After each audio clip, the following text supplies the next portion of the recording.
The Rime of the Ancient Mariner. It is an ancient mariner, and he stoppeth, one of three. By thy long grey beard and thy glittering eye, now wherefore stoppest me? The bridegroom's doors are opened wide, and I am next of kin. The guests are met, the feast is set, mayst hear the merry din. But still he holds the wedding guest. There was a ship, quoth he. Nay, if thou'st got a laughsome tale, mariner, come with me. He holds him with his skinny hand. Quoth he, there was a ship. Now get thee hence, thou grey-beard loon, or my staff shall make thee skip. He holds him with his glittering eye. The wedding guest stood still, and listens like a 3 years' child. The mariner hath his will. The wedding guest sat on a stone, he cannot choose but hear. And thus spake on that ancient man, the bright-eyed mariner. The ship was cheered, the harbour cleared, merrily did we drop below the kirk, below the hill, below the lighthouse top. The sun came up upon the left, out of the sea came he, and he shone bright, and on the right went down into the sea. Higher and higher every day, till over the mast at noon. The wedding guest here beat his breast, for he heard the loud bassoon. The bride hath paced into the hall, red as a rose is she. Nodding their heads before her goes the merry minstrelsy. The wedding guest he beat his breast, yet he cannot choose but hear. And thus spake on that ancient man, the bright-eyed mariner. Listen, stranger, storm and wind, a wind and tempest strong. For days and weeks it played us freaks, like chaff we drove along. Listen, stranger, mist and snow, and it grew wondrous cold. And ice mast-high came floating by, as green as emerald. And through the drifts the snowy cliffs did send a dismal sheen. Nor shapes of men nor beasts we ken, the ice was all between. The ice was here, the ice was there, the ice was all around. It cracked and growled and roared and howled, like noises in a swound. At length did cross an albatross, thorough the fog it came. And an it were a Christian soul, we hailed it in God's name. The mariners gave it biscuit worms, and round it flew. The ice did split with a thunder fit, the helmsman steered us through. And a good south wind sprung up behind, the albatross did follow. And every day for food or play came to the mariner's hollow. In mist or cloud, on mast or shroud, it perched for vespers 9, whiles all the night through fog smoke white glimmered the white moonshine. God save thee, ancient mariner, from the fiends that plague thee thus. Why look'st thou so? With my crossbow I shot the albatross. The sun came up upon the right, out of the sea came he, and broad as a weft upon the left went down into the sea. And the good south wind still blew behind, but no sweet bird did follow, nor any day for food or play came to the mariner's hollow. And I had done an hellish thing, and it would work 'em woe, for all averred I had killed the bird that made the breeze to blow. Not dim nor red, like God's own head, the glorious sun uprist. Then all averred I had killed the bird that brought the fog and mist. 'Twas right, said they, such birds to slay that bring the fog and mist. The breezes blew, the white foam flew, the furrow followed free. We were the first that ever burst into that silent sea. Down dropped the breeze, the sails dropped down. 'Twas sad as sad could be, and we did speak only to break the silence of the sea. All in a hot and copper sky, the bloody sun at noon, right up above the mast did stand, no bigger than the moon. Day after day, day after day, we stuck, nae breath, nae motion, as idle as a painted ship upon a painted ocean. Water, water everywhere, and all the boards did shrink. Water, water everywhere, nae any drop to drink. The very deeps did rot, O Christ, that ever this should be. Yea, slimy things did crawl with legs upon the slimy sea. About, about, in reel and rout, the death fires danced at night. The water, like a witch's oils, burnt green and blue and white. And some in dreams assured were of the spirit that plagued us so. 9 fathom deep he had followed us from the land of mist and snow. And every tongue through utter drouth was withered at the root. We could not speak no more than if we had been choked with soot. Oh, well a day, what evil looks had I from old and young. Instead of the cross, the albatross about my neck was hung. I saw a something in the sky, no bigger than my fist. At first it seemed a little speck, and then it seemed a mist. It moved and took at last a certain shape, I wist. A speck, a mist, a shape, I wist. And still it neared, and an it dodged a water sprite, it plunged, and tacked, and veered. With throat unslaked, with black lips baked, ne could we laugh, ne wail. Then while through droughts all dumb they stood, I bit my arm, and sucked the blood, and cried, "A sail! A sail!" With throat unslaked, with black lips baked, agape they heard me call. Gramercy they for joy did grin, and all at once their breath drew in, as they were drinking all. She doth not tack from side to side, hither to work us weel. Withouten wind, withouten tide, she steadies with upright keel. The western wave was all aflame, the day was well nigh done. Almost upon the western wave rested the broad bright sun, when that strange shape drove suddenly betwixt us and the sun. And straight the sun was flecked with bars. Heaven's mother send us grace, as if through a dungeon grate he peered with broad and burning face. Alas, thought I, and my heart beat loud, how fast she nears and nears. Are those her sails that glance in the sun like restless gossamers? Are these her naked ribs, which flecked the sun that did behind them peer? And are these two all the crew? That woman and her fleshless fear? His bones were black, with many a crack, all black and bare, I ween, jet black and bare, save where with rust of mouldy damps and charnel crust they're patched with purple and green. Her lips are red, her looks are free, her locks are yellow as gold, her skin is white as leprosy, and she is far liker death than he. Her flesh makes the still air cold. The naked hulk alongside came, and the twain were playing dice. "The game is done, I've won, quoth she, and whistled thrice. A gust of wind stirred up behind, and whistled through his bones, through the holes of his eyes and the hole of his mouth, half whistles and half groans.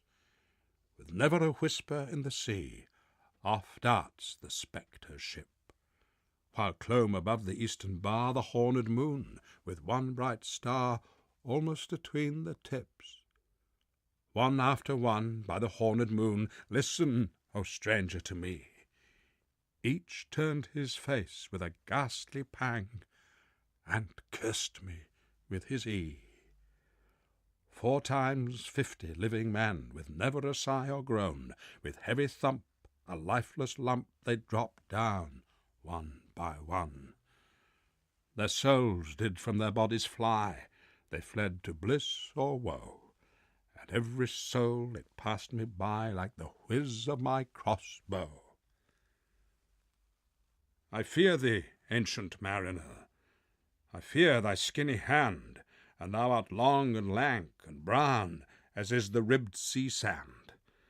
I fear thee and thy glittering eye, and thy skinny hand so brown. Fear not, thou wedding guest, this body dropped not down.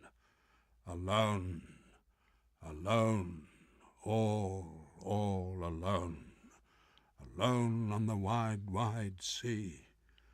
And Christ would take no pity on my soul in agony. The many men so beautiful, and they all dead did lie, and a million slimy things lived on, and so did I.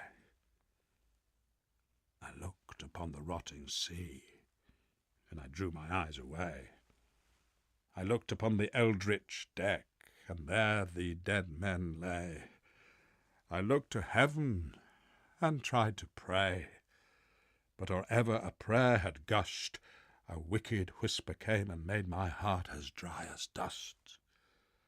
I closed my lids, and I kept them close, till the balls like pulses beat, for the sky and the sea and the sea and the sky lay like a load on my weary eye, and the dead were at my feet. The cold sweat melted from their limbs, ne rot, ne reek did they. The look with which they looked on me had never passed away.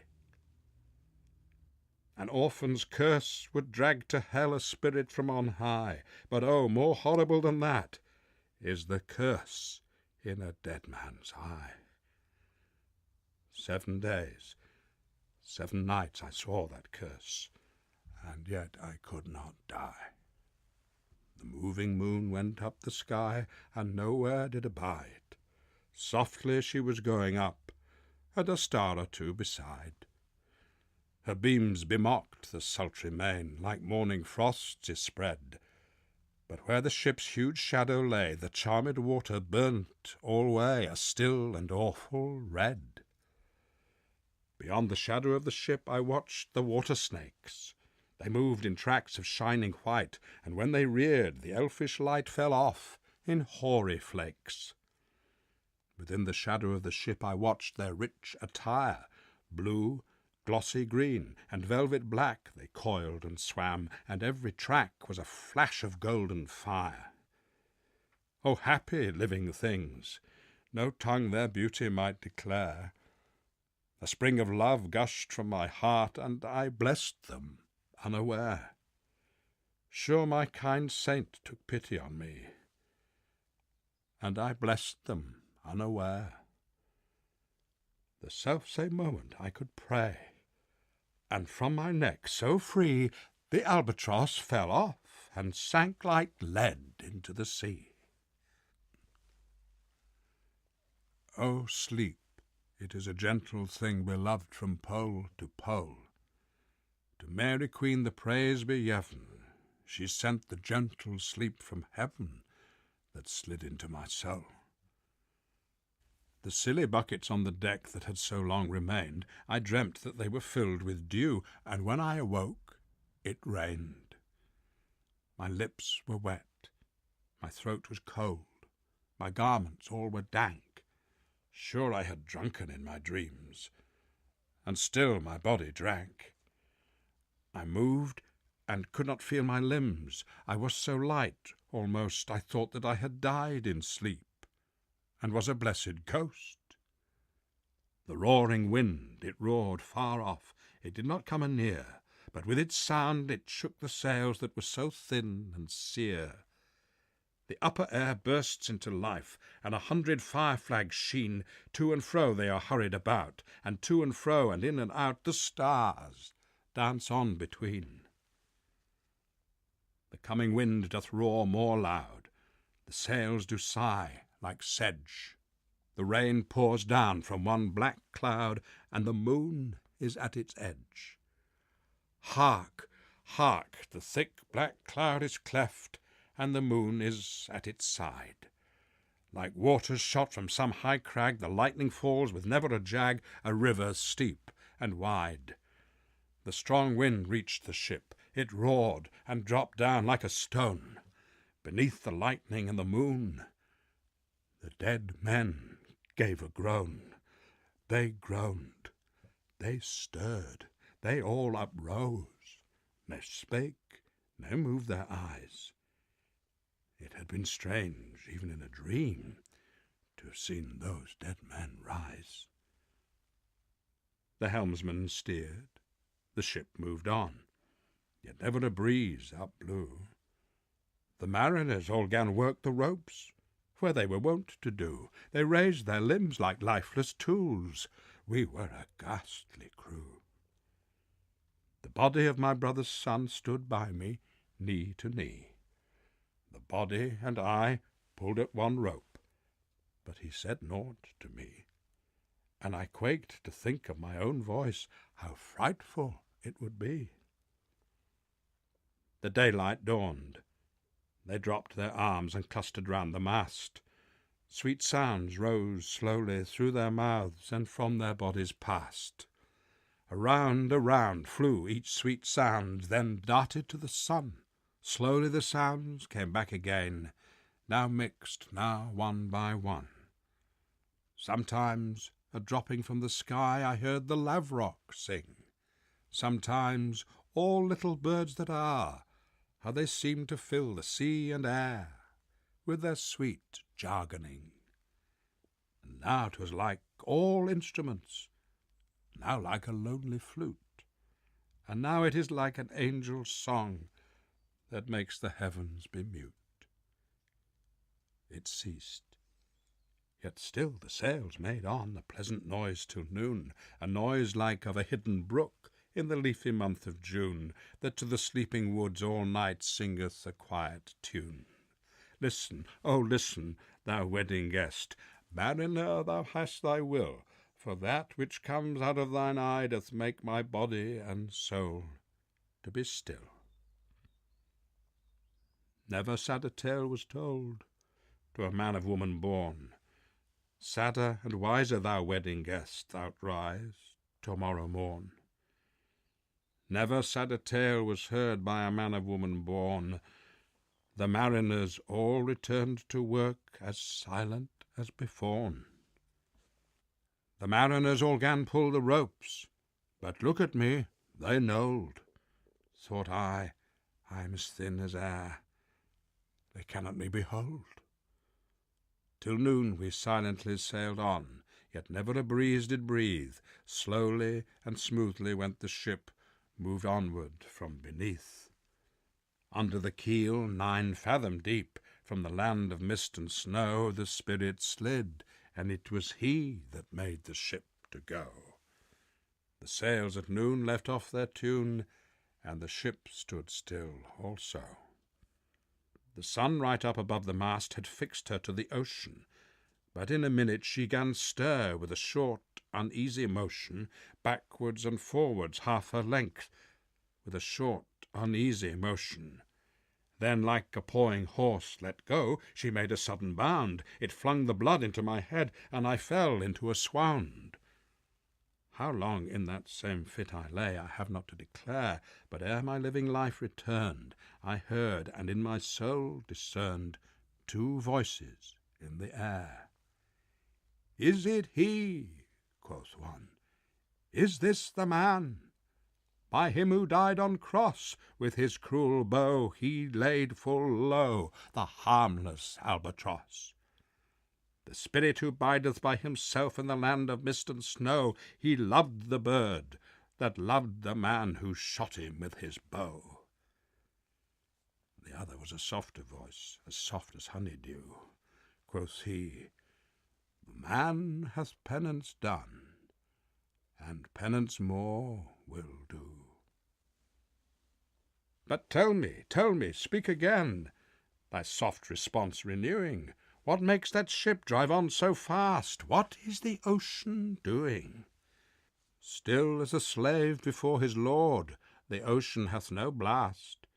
His great bright eye most silently up to the moon is cast. If he may know which way to go, for she guides him smooth or grim, see, brother, see how graciously she looketh down on him. But why drives on that ship so fast, withouten wave or wind? The air is cut away before, and closes from behind. Fly, brother, fly, more high, or we shall be belated, for slow and slow that ship will go when the mariner's chance is abated. I woke, and we were sailing on as in a gentle weather. 'Twas night, calm night, the moon was high, the dead men stood together, all stood together on the deck, for a charnel dungeon fitter. All fixed on me their stony eyes that in the moon did glitter.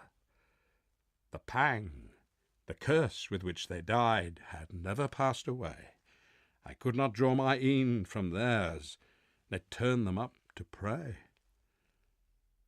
And in its time the spell was snapped, and I could move my een. I looked far forth, but little saw of what might else be seen. Like one that on a lonely road doth walk in fear and dread, and having once turned round walks on, and turns no more his head, because he knows a frightful fiend doth close behind him tread. But soon there breathed a wind on me, ne sound, ne motion made. Its path was not upon the sea, in ripple or in shade. It raised my hair, it fanned my cheek, like a meadow gale of spring. It mingled strangely with my fears, yet it felt like a welcoming. Swiftly, swiftly flew the ship, yet she sailed softly too. Sweetly, sweetly blew the breeze. On me alone it blew. Oh, dream of joy! Is this indeed the lighthouse top I see? Is this the hill? Is this the kirk? Is this mine own country? We drifted o'er the harbour bar, and I with sobs did pray, Oh, let me be awake, my God, or let me sleep alway. The harbour bay was clear as glass, so smoothly it was strewn, and on the bay the moonlight lay, and the shadow of the moon. The moonlight bay was white all o'er, till rising from the same full many shapes that shadows were, like as of torches came. A little distance from the prow those dark red shadows were, but soon I saw that my own flesh was red as in a glare. I turned my head in fear and dread, and by the holy rood the bodies had advanced, and now before the mast they stood. They lifted up their stiff right arms, they held them straight and tight, and each right arm burnt like a torch that's borne upright. Their stony eyeballs glittered on in the red and smoky light. I prayed and turned my head away, forth-looking as before. There was no breeze upon the bay, no wave against the shore. The rock shone bright, the kirk no less that stands above the rock, the moonlight steeped in silentness the steady weathercock. And the bay was white with silent light, till rising from the same full many shapes that shadows were, in crimson colours came. A little distance from the prow those crimson shadows were. I turned my eyes upon the deck. O Christ, what saw I there? Each corse lay flat, lifeless and flat, and by the holy rood a man all light, a seraph man on every corse there stood. This seraph band each waved his hand. It was a heavenly sight. They stood as signals to the land, each one a lovely light. This seraph band each waved his hand. No voice did they impart, no voice, but oh, the silence sank like music on my heart.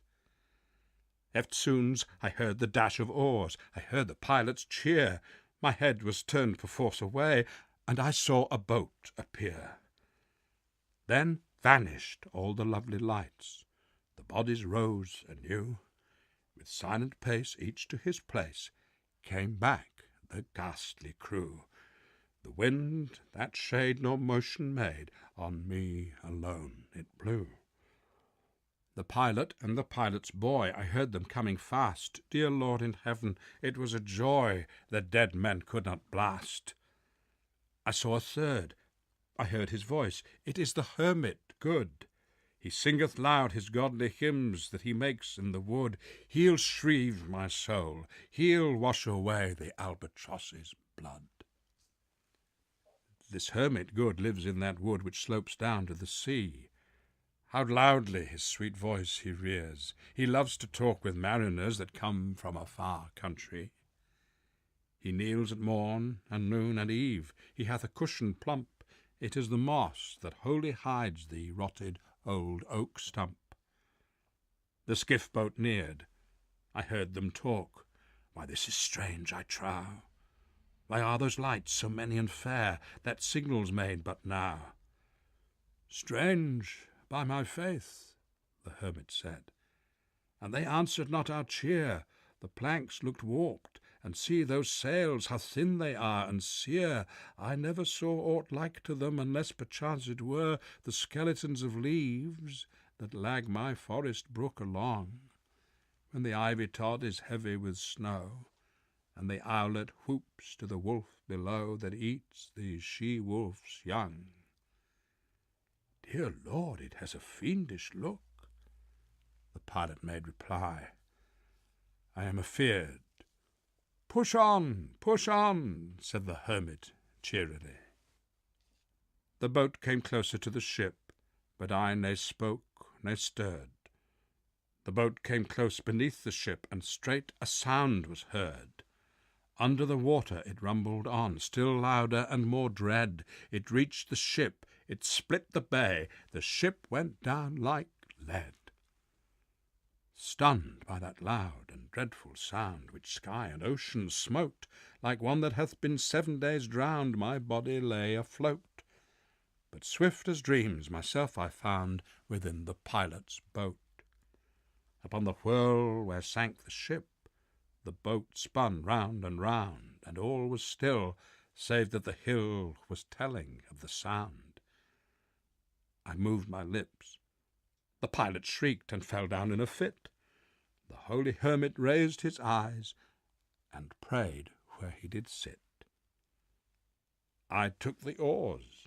The pilot's boy, who now doth crazy go, laughed loud and long, and all the while his eyes went to and fro. Ha, ha, quoth he, full plain I see, the devil knows how to row.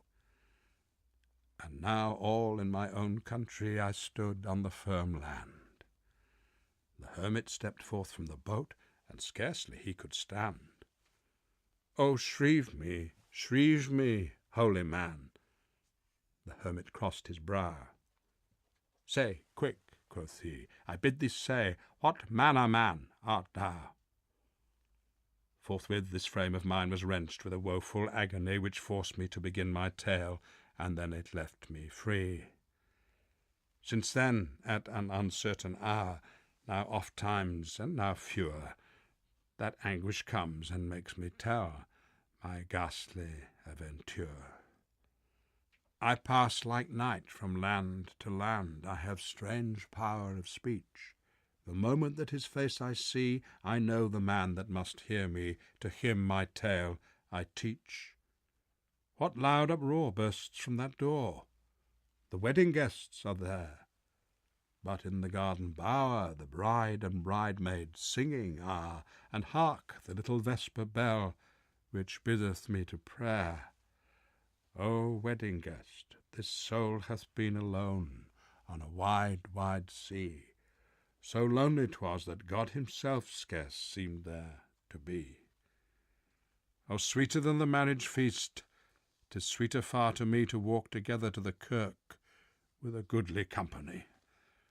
To walk together to the kirk, and all together pray, while each to his great Father bends, old men and babes, and loving friends, and youths, and maidens gay. Farewell, farewell, but this I tell to thee, thou wedding guest, he prayeth well who loveth well both man and bird and beast. He prayeth best who loveth best all things both great and small, for the dear God who loveth us he made, and loveth all. The mariner whose eye is bright, whose beard with age is hoar, is gone. And now the wedding guest turned from the bridegroom's door. He went like one that hath been stunned, and is of sense forlorn, a sadder and a wiser man. He rose the morrow morn.